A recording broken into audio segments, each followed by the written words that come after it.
Long-time state rep, caltagirone. No bullseye on his back.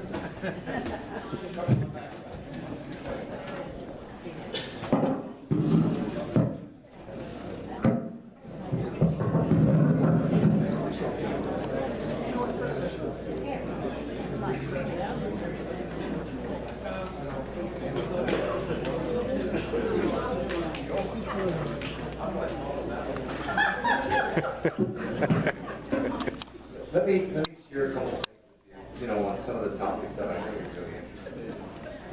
AARP, I get this today. They're opposed to the property tax, AARP. Get rid of AARP. Pennsylvania Budget and Policy Center, they're opposed to the property tax. I got this week. And, I was down on the ship with Sam. I was with him 100% from the very beginning. I think you know that, Sam knows that, on the property tax issue. And the same way with Jimmy. It's not a they or an our issue. It's a people's issue. It's a fairness issue. And we're not going to give up. We're going to keep plugging away. But what I really wanted to talk about was the pension issue. I don't know if you all know Richard Schucker. He's a financial consultant, an arch conservative Republican, here Democrat. So this past summer we spent 3-4 weeks going through 2010, 11, 12 of the pension issue, the reports from both the state and the school districts. Now here's what we uncovered, and this is not political, this is facts. We're going to come out with an op-ed piece, we're going to spread it around the whole state with all the medias, and then we're also going to give it, I'm going to make sure every member of the General Assembly gets a copy of what we're putting together. This is the untold story about what happened to the pension issue in this state. Not Democrat, not Republican, both parties have sin on their hands, both parties. And all the governors, Democrats and Republicans. There's about $26 billion in the state pension fund for state employees. In the school district employees pension fund, there's about $51 billion. So, there are two separate boards. There are 4 members of the General Assembly, Democrat, Republican, House, and Senate, that sit on those boards. However, the governors, and I'm not blaming Corbett, he's been a friend of mine for 14 years. It's kind of difficult for me, to see what's happening to him. And politics is what it is. But in any event, that aside, the governors appoint 7, they have a majority, on the state board. On the school district board, they appoint 11, majority. They hire people to run those investments. The firms in New York, and we went back all the way to the rich years, as you recall, those of you that do investments, the market was going up. So this is what happened with the state, and this is what happened to the school districts, all of our school districts. They stopped putting money into the pension funds. Stopped. The school districts were putting in zero. I don't know what they were doing with the money because they were saving it. They weren't reducing our taxes. Okay? Think about that. The state wasn't putting any money in. So what was happening? The employees, everybody wants to bash the employees, but now think about this. And by the way, we're down to 750. Both the House Republicans and Democrats unloaded over 250 employees from where we were. So our size has been shrinking. The employees have contributed up to now, they've been paying 7.5% of their gross. They don't miss a paycheck. It goes in, goes in, goes in. The state was chinching or putting nothing in, okay? So Richard said to me, Tommy, and he's a financial consultant, he said, you realize what they were doing with that money? I said, no, come on, Richard. I went to business school before I went to college. I could read a set of books, but you studied these issues over the last several weeks. They were charging us management fees, $1.35 billion for our funds over a 5-year period, and returning 3.6% interest. Now think about that. They were investing, let me go to the school district pension fund. Same thing. $500 million a year, and they're still charging us $500 million a year for paltry returns. Prior to Ridge, we used to have 3 investors and we were making 6, 7, 8% interest on our monies. Now we're making 3.6% on the state money and 3.9% on the school district money. Now how does that equate when you start looking at this? Wait a minute, something's wrong. 46% of the monies that they are taking in from pension funds are going to risk investments. Risk investments. Gold, hedge funds, real estate, and almost every one of them tanked, went down. They're still putting that kind of money in risk investments. He said to me, Tony, if they would have been frugal about their investments, they should have doubled that money in the state pension fund. We should have $52 billion now. There'd be no problem. The school districts would have about $112 billion. There'd be no problem. The money managers in New York, now let me also mention this. The guy that was handling our pensions fund in the state, he was working 3 days a week, making $240,000, and he was doing day trading on our time. You know what day trading is? He was picking and choosing stocks and making money for himself, and not us. He left at the end of December. There should be an investigation. The chairman of our board left at the end of December. So, you know, all the garbage that is being spewed about big pensions and everybody getting this and getting that, let's look at the truth. Richard and I are going to come up with an op-ed piece. We're going to get it around to as many people that want to read it. I'm going to ask the Auditor General, I already approached him. He picked up on this and he jumped into it. The argument that was in the newspaper, we had a little bitty column just a few weeks back. And I thought, that's not fair. We spent 2 to 3 hours with that reporter. He didn't print half of the stuff that we talked to him about. I'm going like this, no. They called the pension fund people in Harrisburg, oh, we made 10% over the last 5 years. And I thought to myself, now think about that. If anybody in their right mind looked at, well then, you were only making 2% a year. What kind of rate of return is that on $26 billion and $51 billion? Those money market managers and others in New York City are robbing us. Robbing us. Terrible what's been going on. And he said, Tommy, I'm going to track the money. And what do you mean? Well, I'm going to find out who's contributing to whom. And he did it. And guess what? Governors of all parties, majority and minority leaders of both parties getting money from these money managers. And I'm thinking, look at what's going on. What in God's name is allowing this to happen and nobody's stepping up and saying, this is wrong. What they're doing to us, it's not a problem with the school districts or the state. It's the people that are handling our money at that level and going to New York and they're robbing us in New York. He said, I deal with a percentage. Why isn't the state school district doing the same thing? If you make us money as an investment firm, like the Merrill Lynch's and others, they get a percentage, not a management fees. You don't make us any money, you don't get the percentage. That's the inducement for them to do well with your money. It hasn't been happening.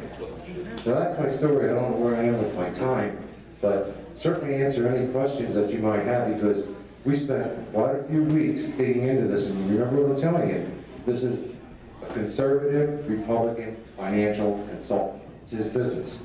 And me, a Democrat, who is open to any suggestions.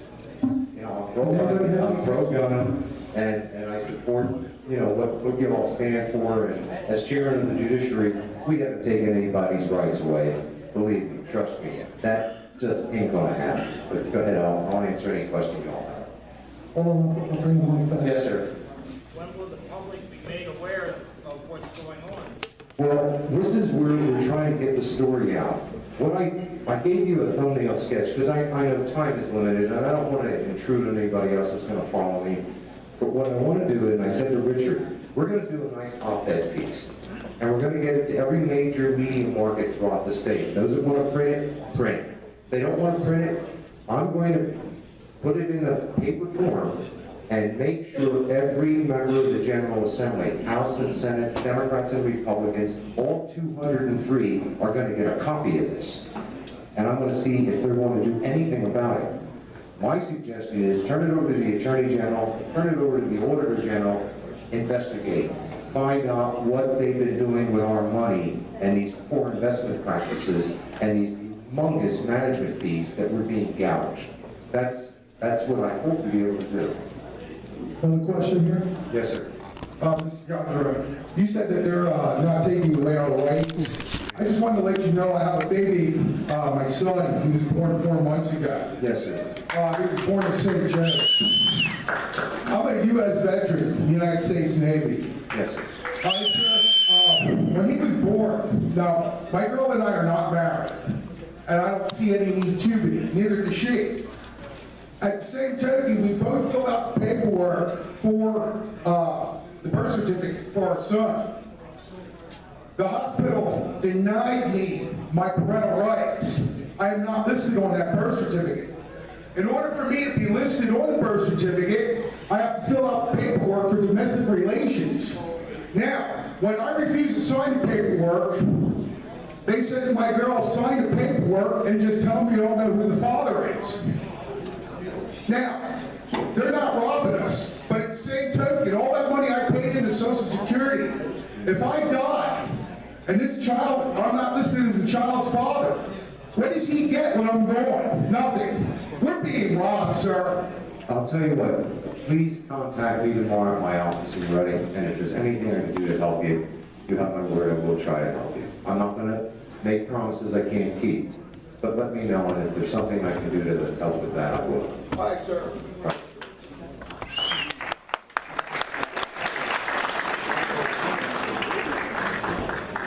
One more question? Well, let me just mention about the veterans, by the way.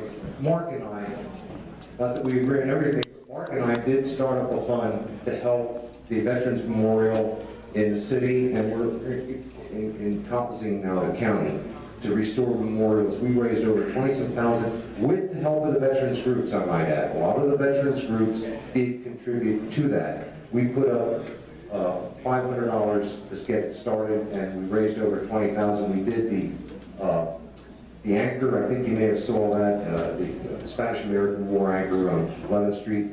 11 is going to be done, and that's going to be rededicated for World War I, November the 11th, and that cost, between the two of them, it cost about $18,000 to do those.